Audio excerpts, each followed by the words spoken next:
Hello, everybody. This is David Rovix with another episode of Discussions with David, which comes out pretty much one form or another, usually 3 times a week in some form, every Tuesday, Wednesday, and Friday, most weeks in 10 a.m. Pacific, 1 p.m. Eastern, 6 p.m. in London at the moment until the time changes next week. Then it goes back to synced up by early November. And this goes out every time on the Facebook pages of Popular Resistance, as well as KBOO Community Radio here in Portland, Oregon, and on various other platforms like YouTube, VK, LinkedIn, Twitch, and Facebook, and Periscope. What did I forget? Or repeat? I don't know. And then it goes out as a podcast if you look for This Week with David Rovix, wherever you get your podcasts. Today, we are spending the hour talking with Rabble, who has been very much involved with various events of the past few months in Portland, Oregon, and a lot of other things before that. And with that cryptic introduction, no further ado, Rabble, great to have you on the show. It's wonderful to be on the show. I've been a massive fan of yours for decades. Oh, thank you. And I think, yeah, that's well. There's some. Speaking of decades, there's there's a lot to talk about. I wanted to also talk about some events of 20 years ago, which I think around the time we actually met. Yeah. But you've been very much involved with participating in events in Portland over the past several months in a particularly culturally relevant and wonderful way, I think, going around with a sound system, which I always say is an essential part of any protest. And I love how in Europe they have sound trucks, like at many of in Germany and Denmark. It's very typical to have not just a sound system, but one mounted on a truck, like a van size kind of thing. Yeah. But can you just give us a little bit of a sort of a retrospective of the past few months and your involvement in the protests? I know that's a huge question. There's a lot going on, and a lot of people most people are aware of the protests. Obviously they're following it and stuff. So yeah. I mean, the fact that there are protests happening in Portland is not, give us a little picture. Yeah. So it's kind of astonishing that we're now 5 months into these, nightly protests, and I actually remember the second week of the protests, or the first week in June, when it became a regular thing, and I had this revelation that we had the chance in Portland to do the kind of sort of transition from periodic protest or sort of spasm of protest into something that became a habit, something that became the normal thing that enough people did. And this is what we see in Hong Kong. This is what we see in Chile. This is what we see all over the world, where, Tahrir Square, all of these points in which the protest became part of people's everyday lives. And that's what it's felt like it's become in Portland, where you have a large group of people who support it, and then a core group of people who show up either every night or many nights a week. And it's been super powerful.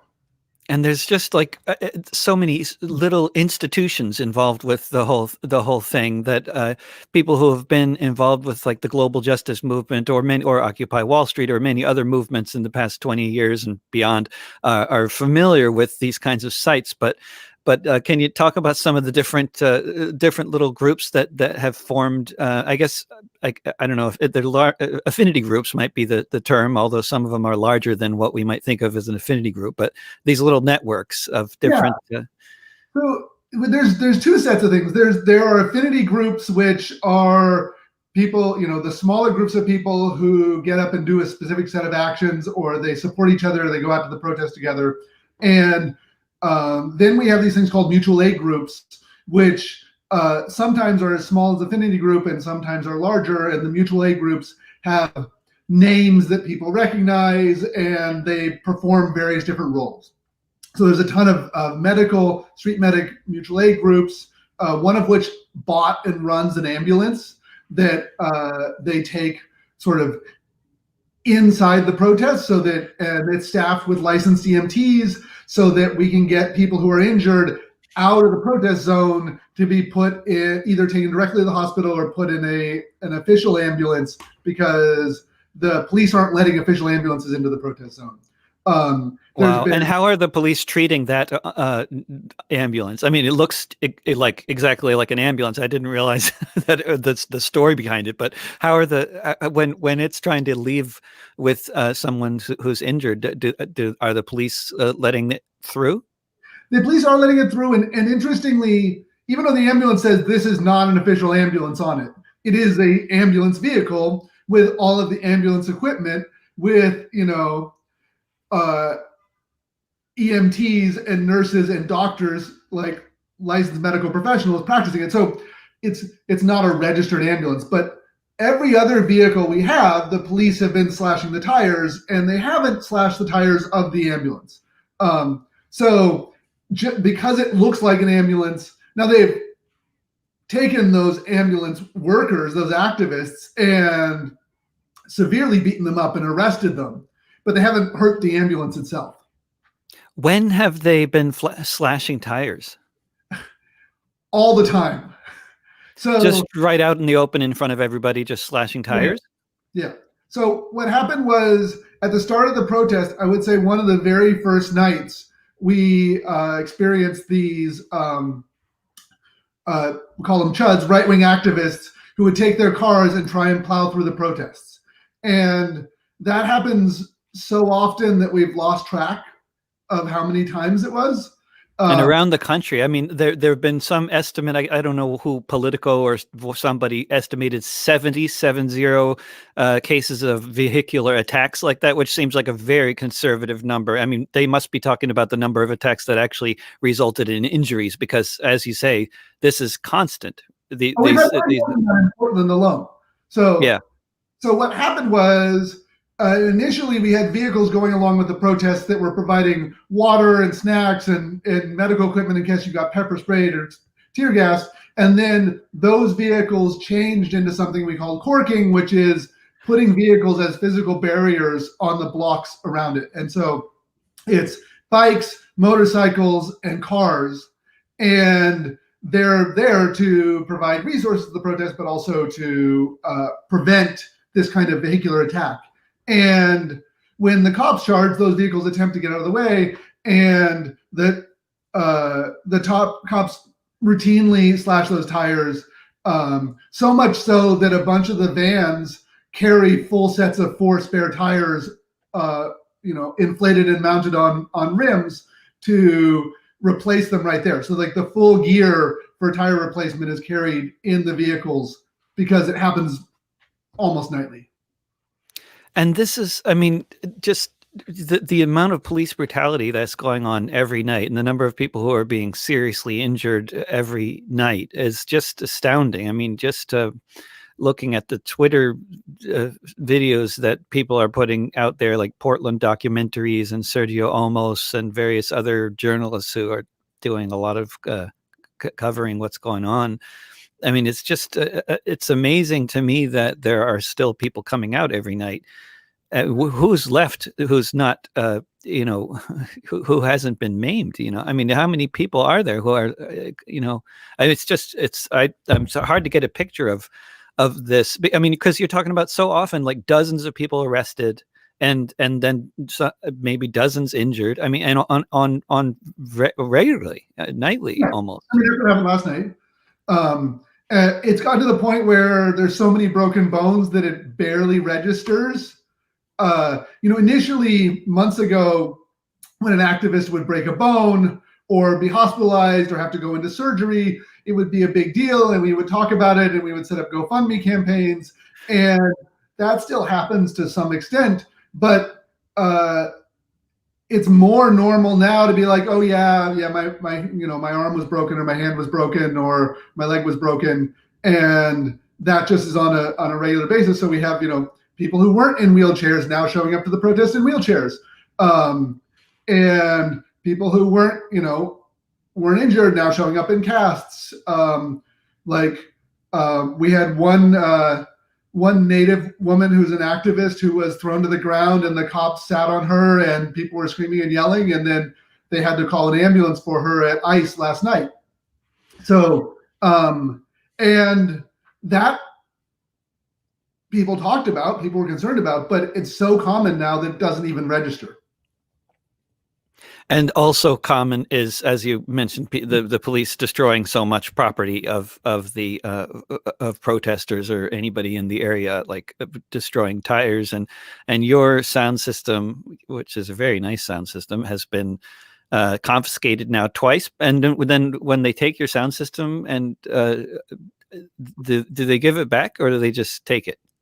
So the first time they've not given it back because they didn't provide any documentation. They just walked up to me and grabbed it and didn't tell me anything. And then when I didn't let go of the speakers, they pepper sprayed me. So they don't know who owns the sound system. They don't know who they took it from. It was just literally a cop walking up to someone on the street and stealing their stuff. The second time I was actually given a noise citation and a property receipt, so I was able to get the speakers back. But were they destroyed when you got them back? They weren't destroyed, but they were in worse shape than I got them. And but I also, took the speakers apart, looked inside, made sure that there weren't, that they didn't do anything to them. And frankly, I think although there are federal agents who are quite sophisticated, the Portland police themselves are not very sophisticated in what they do. Would have been a great place to plant a bug. I mean, yeah. Exactly. Yeah. And both times that they confiscated your sound system, and one of those times they pulled your mask off and sprayed you with mace in the face. Is that right? And but the other time they didn't do that? The other time they didn't do that. And I don't know why. I think the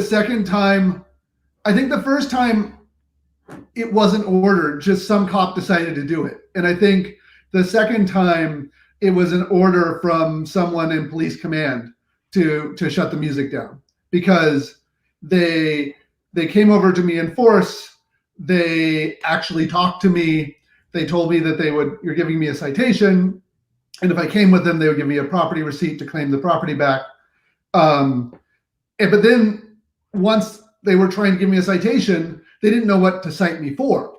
Like, they were literally sitting there on their phone trying to Google the city and state regulations to figure out what my charge was. And they ended up giving me something that isn't relevant. Like, they gave me a charge for operating a vehicle with too loud a sound system, but I was standing on the sidewalk, so there was no vehicle there. It was just the closest charge they could find, I guess. And both times you were playing the patriotic music, one case the national anthem.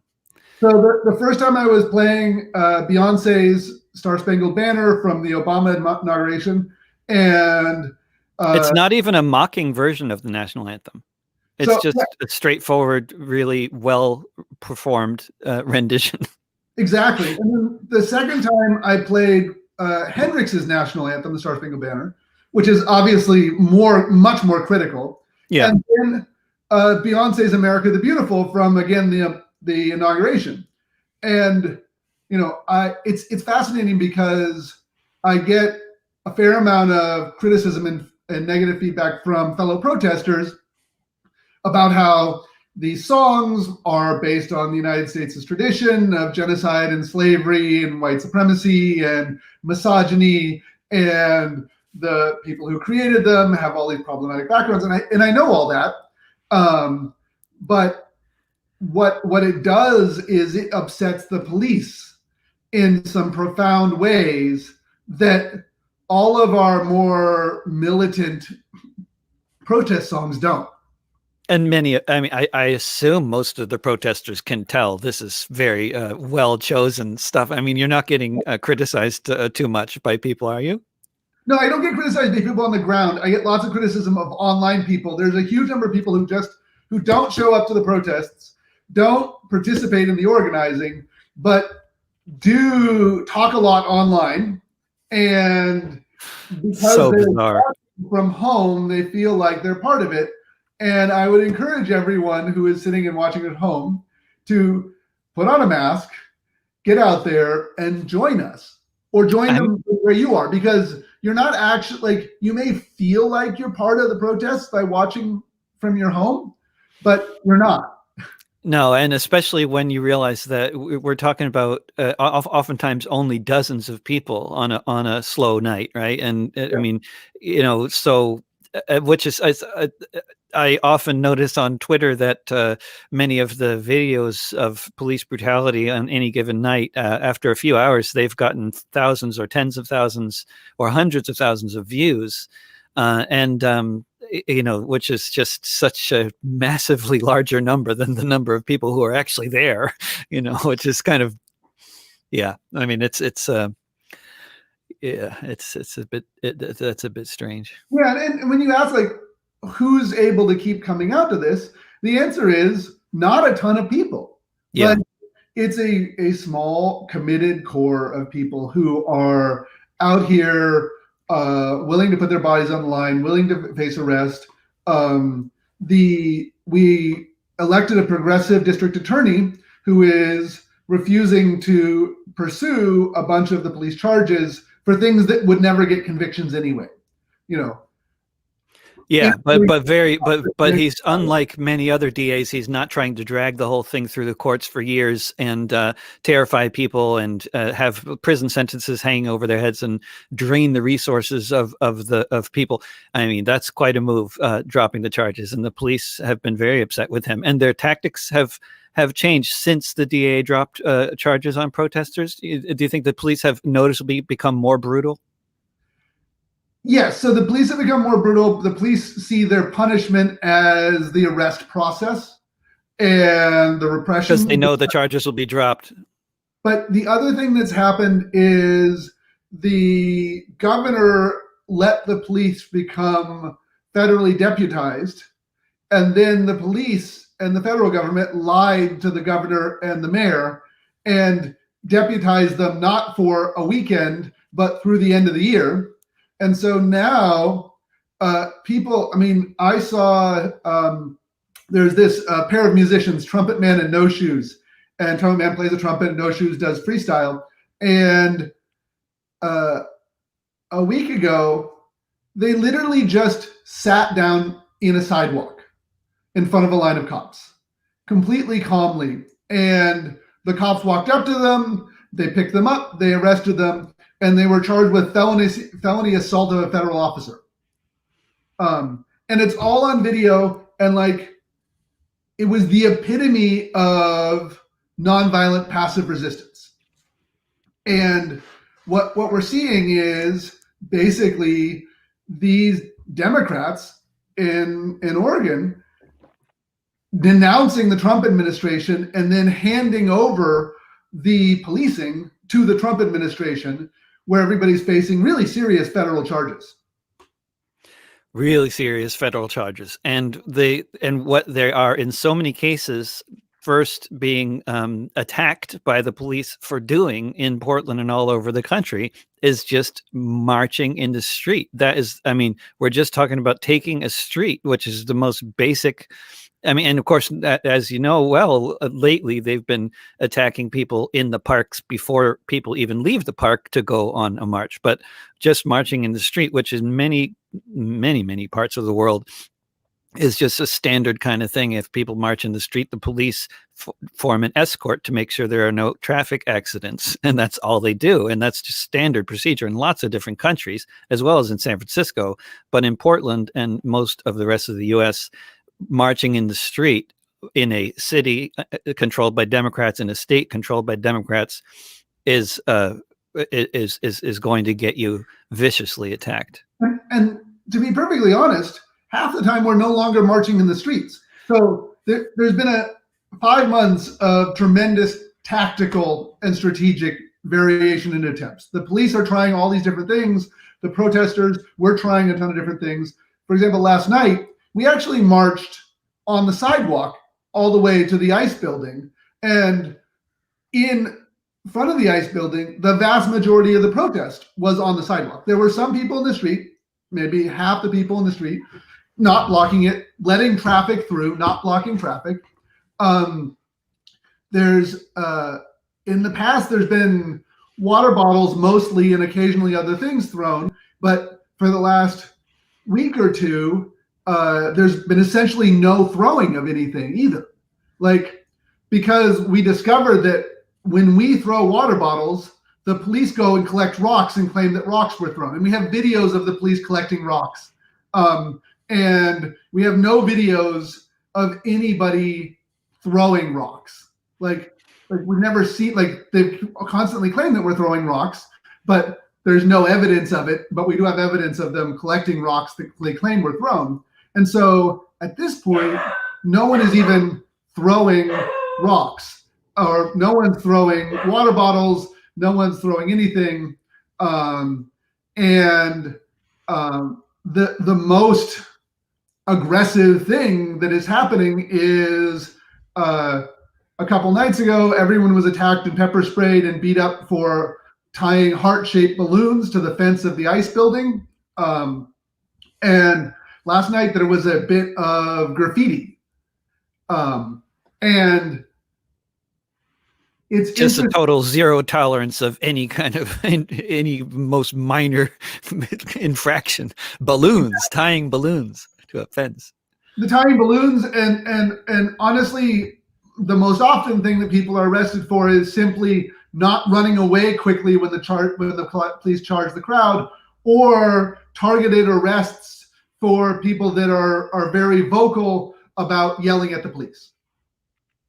And sometimes I ask people, have you been to any protests lately? And they say, oh, no, I'm not up for running at the moment. Like my leg's been acting up, I got to wait until I can run again. This is the reality. If you can't run fast, then you're in potentially really more danger. Huh? Yeah, and it's very much a sprint. Last night, I watched a bunch of people be chased by the cops, and the cops gave up after 2 blocks. The police are generally encumbered with a lot of equipment, and but still, yeah. We're now encumbered with a lot of equipment too. That's right. Huh? More and more. Almost everyone is wearing ballistic vests, often with ceramic or steel plates, which are 15 or 20 pounds. And then you have to have a backup that includes a change of clothes, a gas mask, a helmet, a bullet wound kit, a Sudicon for pepper spray, backup equipment for changes of clothes for when your clothes get covered with pepper spray. Like, it's a lot of gear that you have to safely protest. And this weighs you down. And then also another problem with having the gear is then the police target people for having gear, right? If you have a helmet, or they figure, more because everybody has it. So they stopped. That's okay. Interesting. Now that everyone is wearing ballistic vests, you don't get targeted for wearing a ballistic vest. There's some kind of poetry in that statement, but I'm not quite sure what it is yet. That's really, wow, gosh. And can you talk about? It's inaccessible. Like, there's a problem when you need several $100s of specialty protective gear to attend a protest. Yeah, and of course, I mean, if people who are paying attention to international news are aware that just several hours ago, there were at least 20 people gunned down by the police in Nigeria for doing exactly what people are doing in Portland, and taking to the streets. And of course, maybe if they had more, if they were all wearing the vests that people are now bringing to Portland protests, perhaps there'd be a slightly smaller death toll. But gosh. I mean, the vests only cover your chest, so and your back. It doesn't cover everything, so it's better than nothing, but it is not enough. And we're definitely having people shot at protests. And the police are often aiming for the face with tear gas canisters anyway. But then people, and talk about the people getting shot at protests. I mean, of course, this is increasingly, we're talking about right wingers coming, driving around in pickup trucks with huge flags and attacking people with bear mace and driving around with loaded assault weapons. Yeah, and then firing them.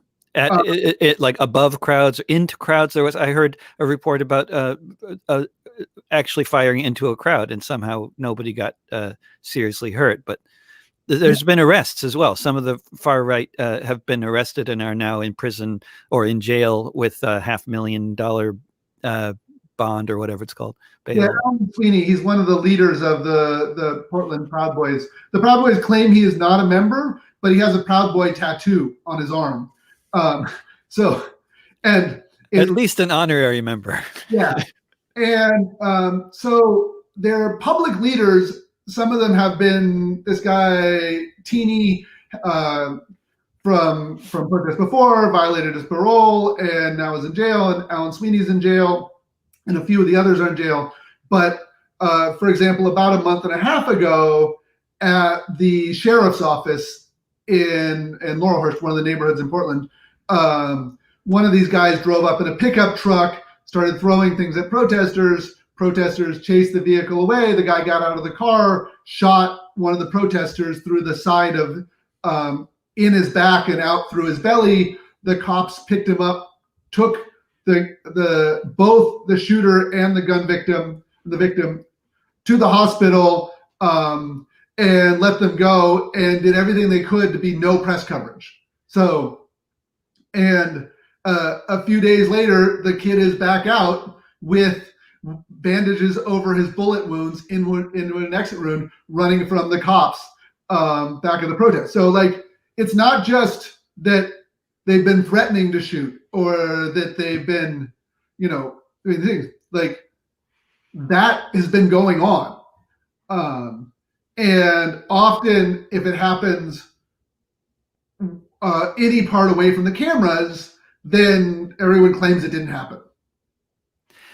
And what are your feelings about how polarized society is becoming outside of the protest? Because I'm also getting the impression, like, not even anywhere close to a protest, but just like around different neighborhoods in Portland, that like the far right is more and more activated and vocal. And like when I'm going postering around rent strike stuff, around eviction defense stuff around the city, the response that I get when I go to outer Southeast is every time I go to outer Southeast, I get yelled at by people in pickup trucks.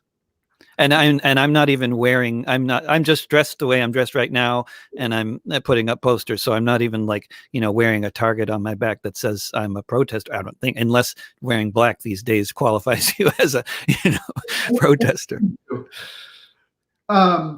it's fascinating so in the inner neighborhoods of Portland, you have everybody who will say they support Black Lives Matter, except for in the South Waterfront, which is this new neighborhood around where the ICE detention facility is, which is all sort of fancy glass and steel buildings. There, we get some support, but we also get people throwing bottles out of their apartment windows down on the protest on a regular basis. Glass bottles? Glass bottles, yeah. Sometimes full glass bottles. Potentially deadly. Water bottles, sometimes beer bottles, sometimes empties. And that pretty much happens every time we protest in that neighborhood. In the sort of Southeast, where the East Precinct is, you see that kind of sort of blowback, and we saw one woman put up a swastika flag or sticker in her window when the protest went by. But we also see the vast majority of houses, people come out and they tell every protester that goes by, you can come onto my lawn, you can come into my house. If you need hiding, this is where we protect you. And you see that all the time. What you don't see is people doing that in the wealthiest neighborhoods. In the wealthiest neighborhoods, they have the Black Lives Matter signs, but they're not coming out of their houses and taking action to support the protesters. With the wealthy neighborhoods with the Black Lives Matter signs, I mean, of course, not to blame wealthy people for all the problems of capitalism and displacement and gentrification, but it often seems like I'm often reminded of 1992 around the LA riots, and all over the country, people were putting signs in their windows saying guilty in businesses, that the police who beat Rodney King so viciously and were found not guilty, that they were guilty. And it often felt like the more glass you had in your windows, the more signs you wanted to put up to in the hopes that they wouldn't be smashed. And I thought that was maybe the main motivation for a lot of people. I mean, I think that's a motivation for a lot of the businesses. I think also people want to feel like they're supporting it. They want to feel like they're doing something. They want to feel like they're a good person.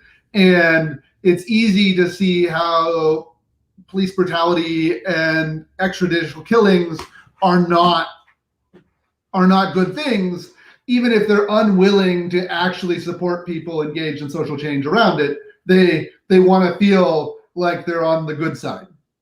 Yeah, there's that too.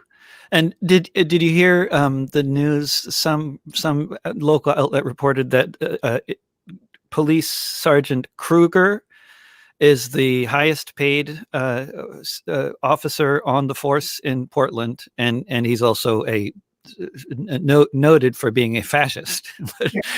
and not someone we just say has far right authoritarian ideas, so we call him a fascist. Like swastikas and Nazi reenactment and Nazi memorabilia collector, and has been known to graffiti swastikas in parks. Like he's a fully avowed Nazi. And somehow he's the highest paid cop on the Portland police force. And are there particular police who are constantly recommitting violent offenses? Is it would you say it's a particular group among the police, or is it just widespread among the ranks of the police? Ironically enough, because even with the chance of all cops are bastards, even with the fact that it's an institutionalization and there's this sort of blue wall of silence that protects the cops, we actually know who the particularly abusive cops are. And the worst abuser is this guy named Brent Taylor, who actually, so they keep attempting to hide their identity.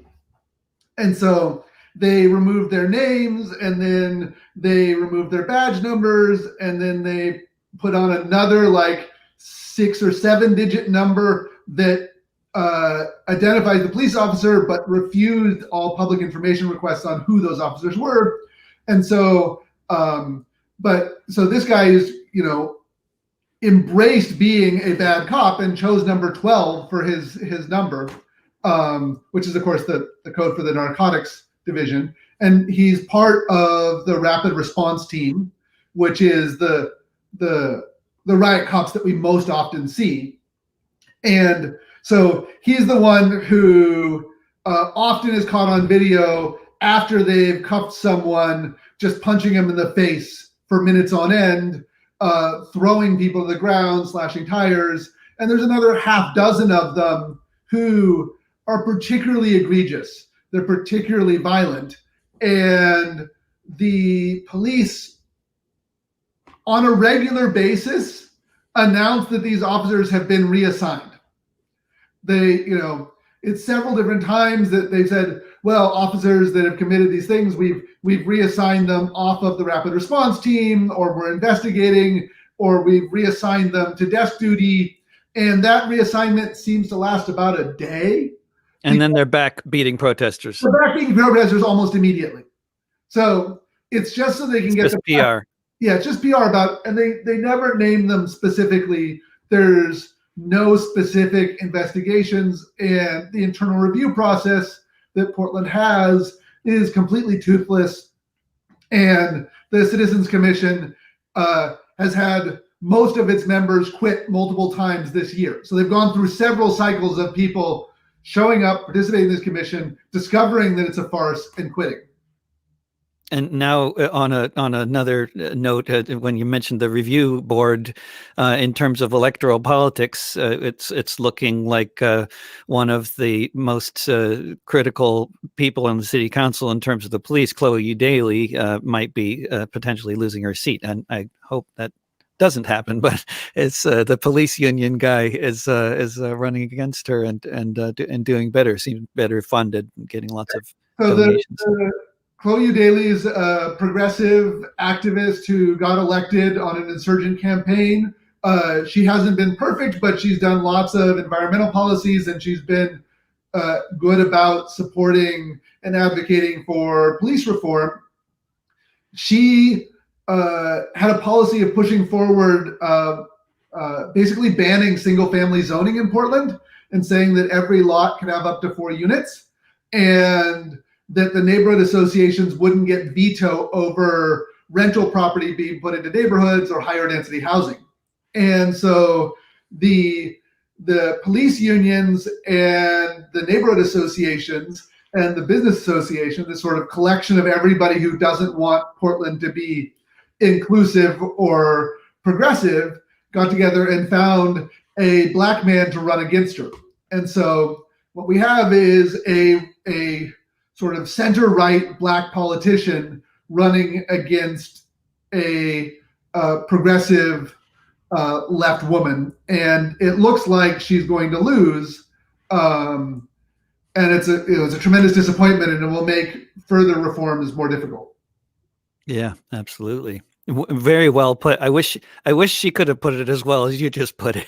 In that debate I just heard on NPR, on OPB, between the two of them. I thought neither one of them did a great job of presenting their own case. But maybe I'm just too much of a critic. Politicians are always so careful about everything they say. Even if they're not even in office yet, it's like there's this thing about, even at a local level, it seems like they're just paralyzed with fear about the possibility they may say a word that's going to get tweeted by the wrong person, and who knows, what's going to happen. I don't know. I've never been a politician, so I don't know about that level of caution. It sounds like it would be horrendous to be a politician and have to deal with that, because the entire system is set up so that they can't be honest. That's right. Yeah. And a system of legalized bribery and a lot of other things. Can you talk about when you first decided that you were going to be the guy bringing a sound system to the protests every night? I had found I had heard other people bring me speakers to the protests, and then I did some research online, and I found some battery-powered speakers, and I bought them. And then one of the other activists, when the feds, so I brought them out occasionally and would play music, sort of soundtrack. And then one of the other activists was holding a speaker, standing on the sidewalk across the street from the federal building, playing music, and the feds shot him in the face, Donovan LaBella. And he was seriously injured and went to the hospital and was hospitalized for a long time, and has had to have multiple rounds of reconstructive surgery. And that showed me, one, how powerful the music is, and sort of reinforced it as a soundtrack to it. And I've been aware that music is critical to social movements for a long time, but the shrinking of the size of batteries and of speakers getting louder and being more portable and higher quality has gotten us to the point where we're able to have sound truck level audio in something that you can either carry around in your hands or carry around in a backpack. And so after Donovan got shot and injured, I felt like it was important that we didn't sort of let that end and didn't let them attack and injure people with speakers and didn't let them kill that part of the protest. So that was the point at which I made sure that every night I brought out the speakers and brought out the sound and started cultivating a set of sound around the protest, around like augmenting the mood and augmenting the sense of what was going on. And so many times there'd be a shield line or a line of umbrellas, and I'd be there holding an umbrella, and also the speakers playing different stuff, and people would request things. And we also started hearing increasingly these sort of indignant authoritative announcements over the police's LRAD. So the police have this long-range acoustic weapon that they used as a weapon for a few nights, and then it was determined that it wasn't legal and they were banned from using it.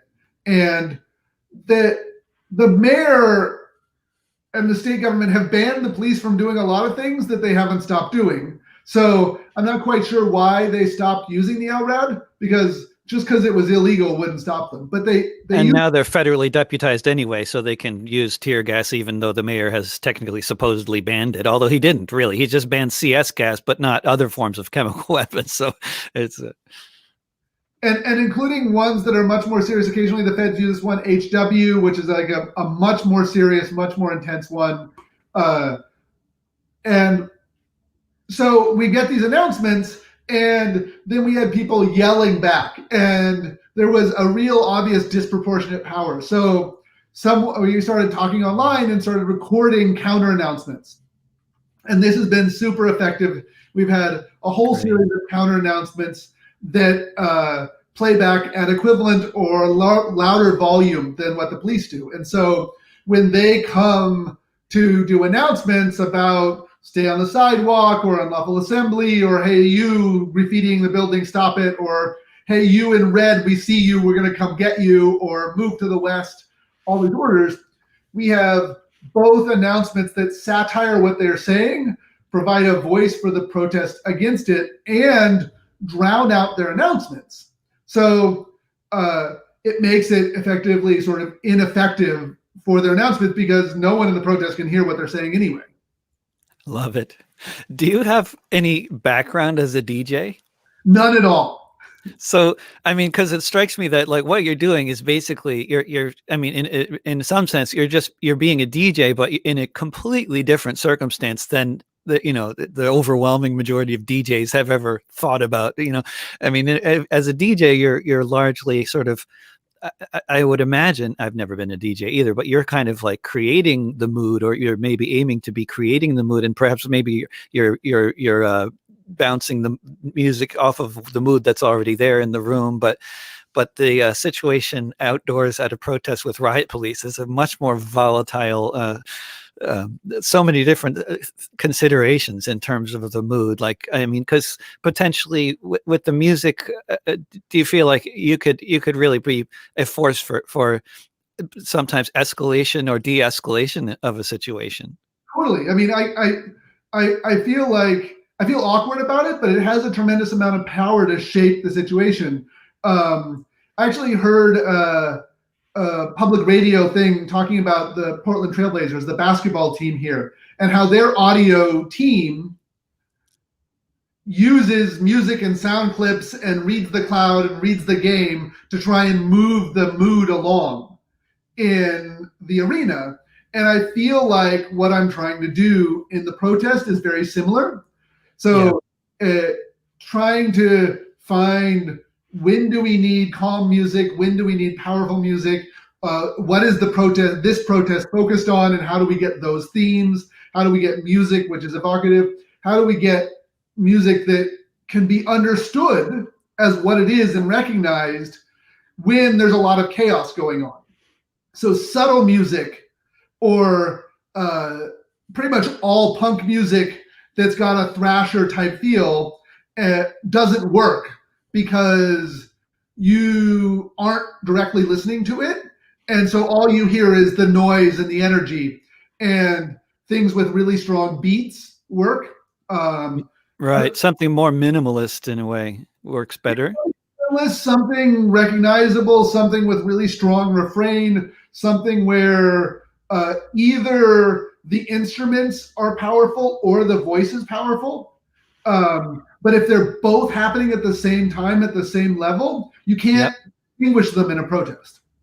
That makes a lot of sense, and it's such a fascinating thing to orient around, I think. And I thought that conversation with the Trailblazers sound people was very interesting. All this talk about how to do remote create atmospheres during the pandemic. Of course, this is why they're talking about this stuff so much again. And the laugh track and the applause track and all that. Like we literally have a laugh track.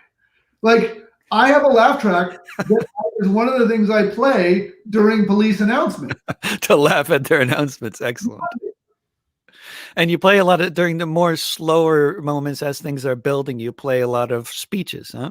By all sorts of. So I've gone through, there's, the abolitionist movement has been around for quite a while, both working on police and prison abolition. And so I went through and found a whole ton of speeches from the Resistance Conference, from the Allied Media Conference, and from Alicia Garza and the founders of the Movement for Black Lives, and took their speeches and edited out the parts where they were talking about the audience of where they were.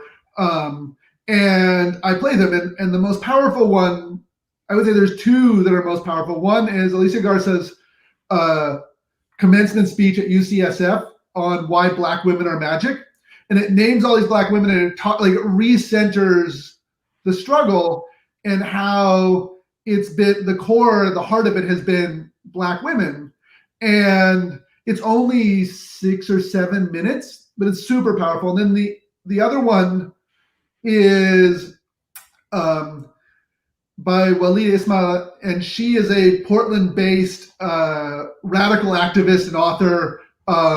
She co-edited the anti-globalization book "Another World Is Possible." She co-edited Octavia's Brood, the collection of fiction based on Octavia Butler's work, and she is also a history professor, and so she has a 20-minute talk on the history of legal white supremacy in Oregon and why Oregon is based on white supremacy. And people don't know that. Even lots of Black activists come up to me and talk about how they didn't know the history. Yeah. So I either play that when we're hanging out in the park before a protest, or I play it at moments where the crowd has been partially cleared and it's not back together chanting, or I play it just at the police when sometimes there's a few protesters around and a lot of police standing around, and I'm like, well, I guess you're going to get a history lesson again. Yeah. It's just a fantastic way to do popular education as well as play the role of DJ in the more active situations. I mean, it's a wonderful multiple role that you can play doing that. And you've also set up you recently set up a website where you make publicly available a lot of your the material you've been broadcasting. And where can people find that? Yeah, so it's at Soundblock, SOUNDBLOC. .carrd, CARRD.co. Or if you just go to Soundblock PDX on Twitter, you can also find a link to it. And it's got a link to SoundCloud, so all the audio that we produced ourselves, and then a link to most of the playlists that we play off of Spotify, although there's a number of songs that we found off of YouTube and re-edited, or found off people sharing on social media. We pulled songs off of TikTok. And not all of that stuff is on Spotify. And so occasionally I'm playing stuff that I haven't been able to share.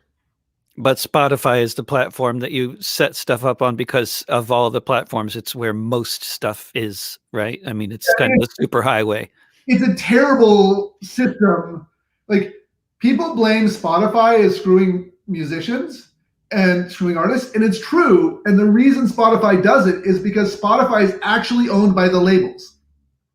Mm. Like Spotify was a company that said, how do we get streaming work? We're going to give all of the music labels significant ownership in the streaming platform.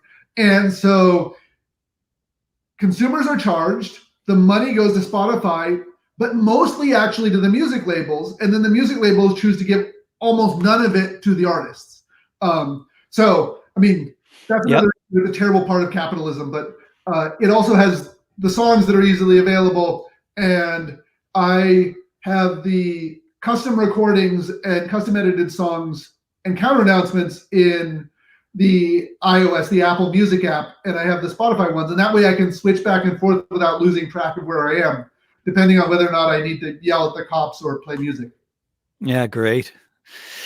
And one of the things that's been happening in a big way over the past few months is this the protests that initially had a pretty much a clear focus around police brutality and institutional racism, and really they still do, but that concept of institutional racism is becoming more and more inclusive to include lots of other aspects of institutional racism, such as gentrification and displacement of Black people in the housing market in Portland, and that's also been something you've been plugged into. And I wonder if you can talk about some of the ways that the movement is changing over the past few months.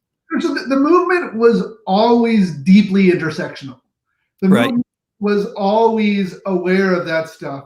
But the thing that brought people together and brought people out of the streets was the issue of institutional racism and police brutality. And so as we've been going through this protest, we're looking at ways to connect it to other things.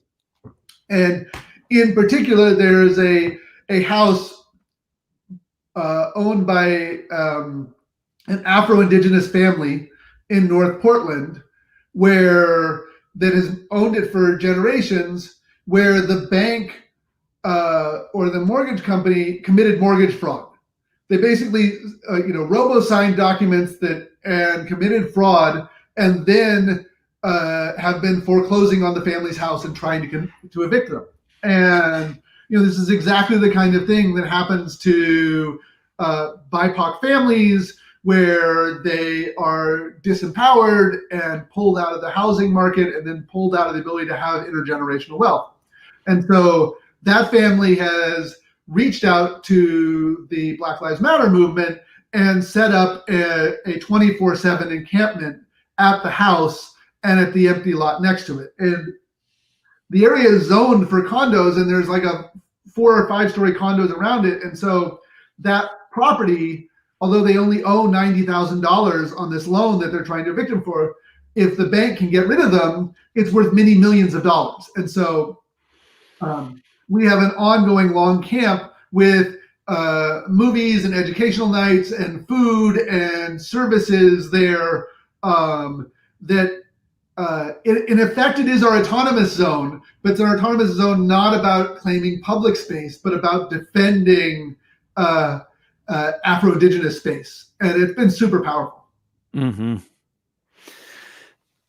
And when we're talking about the nature of having to use platforms like Spotify and iTunes, and it's sort of inevitable that we have to. But I wonder, one of the issues that's always going on with movements that are trying to grow and get organized is how we all communicate with each other. And this is something that you also have been involved with in various ways for the past 20 years at least. And I wonder if you could talk a bit about different forms of communication and that the corporate platforms and how to try to liberate ourselves from them to whatever extent possible. I mean, there's the classic, you can't dismantle the master's house with the master's tools.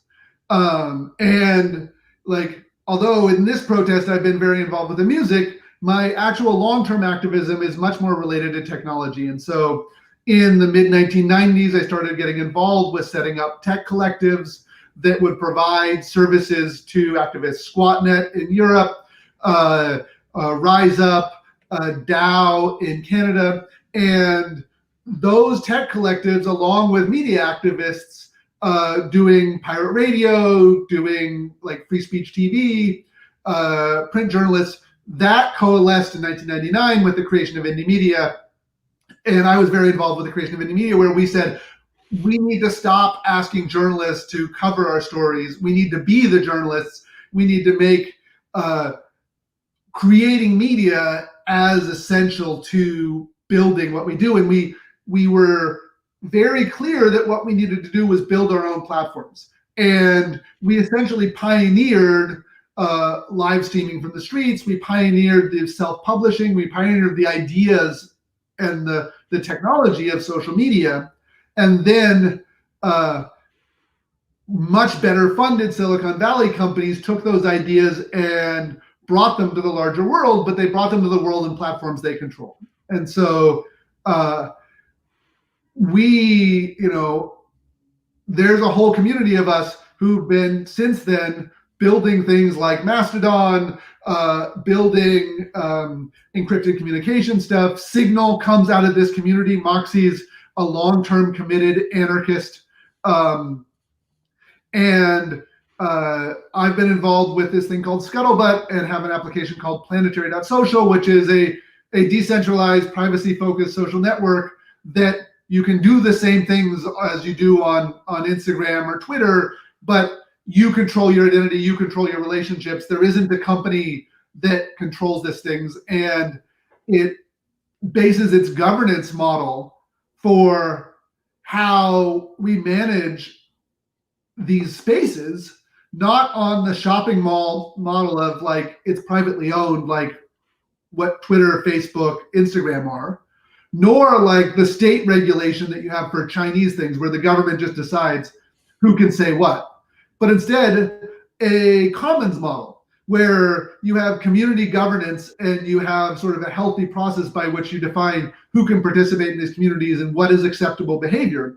And commons is something that we on the left have been building and fighting for and understanding as an alternative. And so now we're building that in our digital spaces so that we can control it and so that we're not reliant on these large platforms that don't support us and extract tremendous value. And if push comes to shove will turn on us. Yeah, and do all the time, really. I mean, they already have, right? I mean, the algorithms are destroying society, I'd say, to no small extent.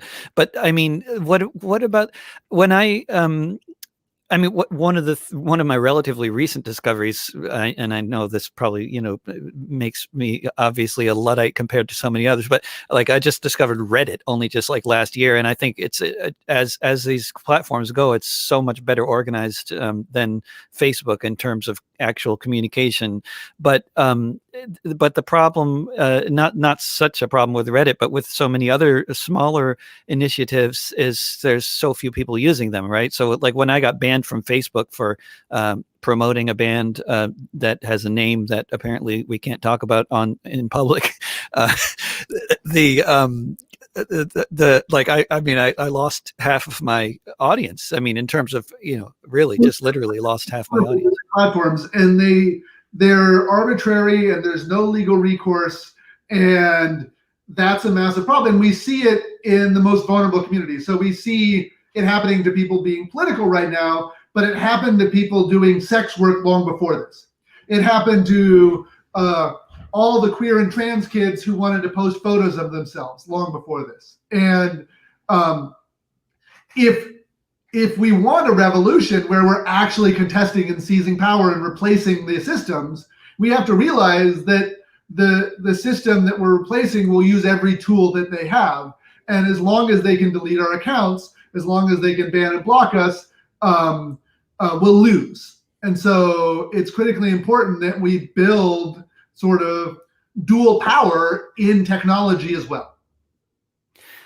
Do you mind if we go a couple minutes over the hour here? Because can you talk about the way that the social media corporate platforms have changed over the years that have made them so much more dangerous than they were when they started?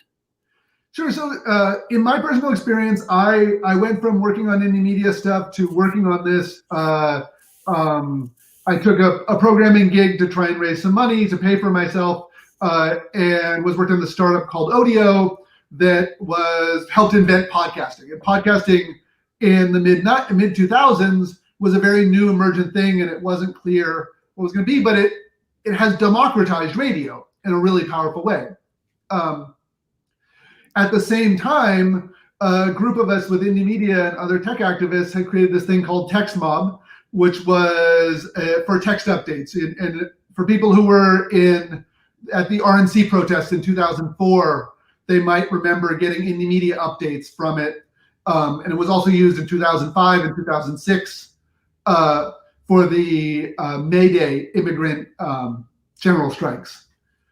What happened was the company that was Odeo had several of us who were anarchists working on these tech platforms for social change looked at it and said, oh, this is really cool. How can we build it in a way that isn't just for activists? And that work of adapting the anarchist activist tech platform and adding some new features is what became Twitter. And so Twitter is used for political organizing and used for protests, not because the protesters are readapting Twitter. That's the original use. And everything else is people who are adapting a protester's platform. But unfortunately, the tools we built as activists didn't have the resources and funding and didn't have the decision-making process and the way of producing it that let us build these as free software and autonomous systems. And so we built the models, we did the innovation, and then the companies took them over. And often it was the same sets of people. YouTube had a very early person who was very involved in New York indie media, who figured out like how the social aspect of YouTube worked. Craigslist, Flickr, Twitter, and a ton of these other ones all had core indie media people building it with the hope that we could have more resources and build our values into it. And that has worked in some ways. But over time, all of those anarchists and radicals who were there get kicked out of the organization once there becomes a lot of value. And they refocus it on surveillance, on ads, and they're then deciding what speech and what activity is available based on their need for profit and their need for stuff. And so now you see Facebook, which, had in Chris Hughes a lefty gay man as one of the co-founders, and we don't have Chris Hughes, the leftist queer activist, running Facebook, even though he's one of the co-founders. Instead, we have Mark Zuckerberg, who is perfectly happy to embrace the Republican agenda and delete content and block content that isn't, in line with keeping the Republican Party happy. And so what happened is the markets and capitalism took this thing and enclosed it and made it its own. And it's a classic enclosure. It's just like enclosing the commons. Right? It's very much the technological version of enclosing the commons, isn't it? Yeah. And then lastly, I mean, the platforms that when we're talking about the corporate social media platforms, as a user, it seems like YouTube and Facebook are much more insidious and dangerous than Twitter or Reddit, like in terms of the way that they're structured. And can you talk about that? Do you think that's true? And if so, can you explain why? So corporate culture matters. Who works at these companies matter. What their history matters. How they view themselves matter. Jack Dorsey, for all of our frustration about him not deleting Trump's account and not taking neo-Nazis seriously enough and everything else, when Ferguson happened, he was on a plane to St. Louis and out there in the protests with everyone. He grew up in St. Louis, and like the next day he was there in the protest. Not like he tweeted about it a little bit, but it wasn't about him. He was there to be a protester, a white man showing up in solidarity. And I think that set of values is super important. And he's still within a market. He's still dealing with capitalism. He's still dealing with constraints. But it drew other people who are mission driven, who see their role as engaging in positive social change. In Reddit's case, one of the Reddit co-founders was Aaron Swartz, who led a lot of the, like, after co-founding Reddit, led a lot of the internet freedom campaigns. He started all sorts of movements. He helped create Creative Commons. He was genuine tech activist, and he ended up releasing all of the JSTOR, all of the scientific articles. He went to MIT and he snuck into a computer lab and he downloaded all the scientific papers and was releasing them free on the internet. And then the federal government prosecuted him and was threatening him with many felonies and life in jail, and basically harassed him to the point where he committed suicide. And so and Jack Dorsey spent the 90s on like radical feminist message boards and has, he doesn't widely show it, but has, feminist and anarchist themed tattoos. Like, even if he's now a very wealthy billionaire corporate CEO, he has in his background that he was part of these social movements. And then the way the platform functions also, I mean, that's reflected in the way it functions, it seems to me, because, I mean, with Twitter, it's like, for example, it's just basically a chronological feed of what people you follow post, which is not at all what YouTube or Facebook is. Yeah. And Twitter does let you choose an algorithmic feed that tries to highlight stuff, but it lets you choose the chronological one. And what happened with YouTube is that YouTube didn't have as much of that activist core, and Google really doesn't have it. Google, and so that Google culture, and Google owns YouTube, and the Facebook culture that grew after Chris Hughes left didn't have those roots. And so you see it reflected in that. You see these sort of values reflected. There's a law in, which is sort of like a saying in computer science, which is Conway's law, which is the technology will reflect the institution that creates it. And we see the structures, the power dynamics, both the capital and the workers and the users shaping how these platforms are created. And the corollary to Conway's law is the values of the technology we use will shape us. And so the values that are embedded in the affordances, the design and structure of Twitter shape people who use Twitter. The values and structure of TikTok shape the users of TikTok, and shape our vision of the world, and shape how we interact with people and how we build a political future. And so it's critically important that we find a way to build tools out of institutions that have the right set of values that prefigure the world we want, because that technology will then shape the building of new social movements and social change. It's sort of this cycle that could either be vicious if it puts us down into this sort of selfish, hateful world, or virtuous, in which, as people use this technology, we shape them into a set of humane cultural values that define the inclusive, egalitarian future we're trying to build. If you were in the U.S. Congress or something like, and trying to find a relatively short-term solution to this whole problem, would you try to turn YouTube, Facebook, and into sort of regulated utilities, some kind of model like that? It's a very tricky thing. So, I mean, in terms of policy, Ron Wyden, our senator here from Oregon, is probably the best in terms of the technology policy, but not perfect. The trick with heavy regulation is that it can have the effect of locking out new innovation and new things. And regulation benefits can sometimes it can be very good. Like the Consumer Protection Act in California has been very effective. GDPR in the UK, in Europe has been very effective, but often large corporations with lots of money and lobbyists and lawyers effectively use that regulation to prevent any competition from happening and locking themselves in. And so we have to be careful in our regulation of these utilities that we don't sort of make them sort of state-sanctioned legal monopolies. Right. Because then we're stuck with that set of values and we can't build new things. So the consolidation of all these companies is a problem.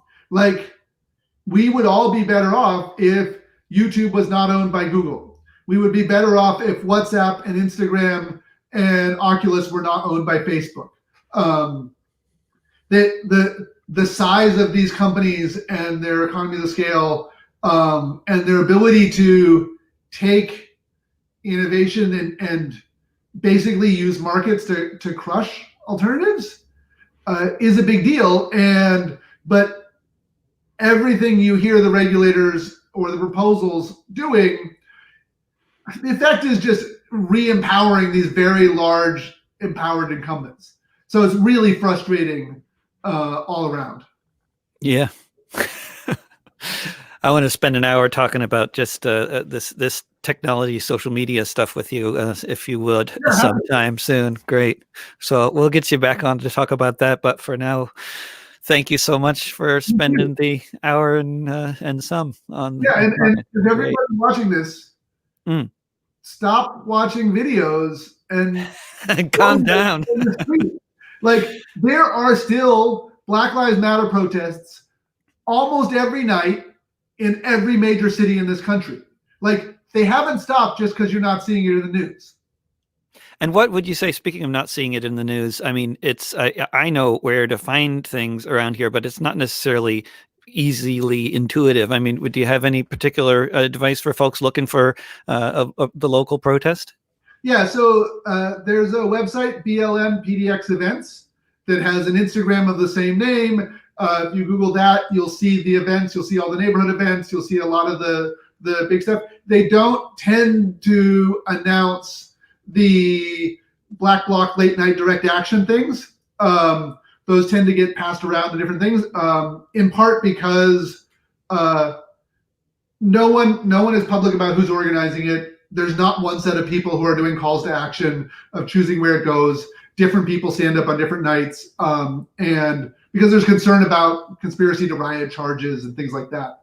But if you're interested, the other one is Safe Protest PDX. If you search for that, you'll see it on Instagram, and they'll do announcements of when the actions are. Thank you, Rabble. Thank you so much. Talk to you soon. Yep. Bye-bye. And thanks for tuning in to this discussion with indie media founder, protest DJ, and lovely guy, Rabble. And you can find this conversation archived on my YouTube channel and various other places. And if you look up This Week with David Rovix on any podcasting platform, you'll find it there. And I'll be back on Friday to talk with American Friends Service Committee, longtime activist from Massachusetts and author of the book Empire and the Bomb, Joe Gerson. And until then, remember, mutual aid will get us through. Don't pay the rent. Trust your neighbors. Talk to you soon.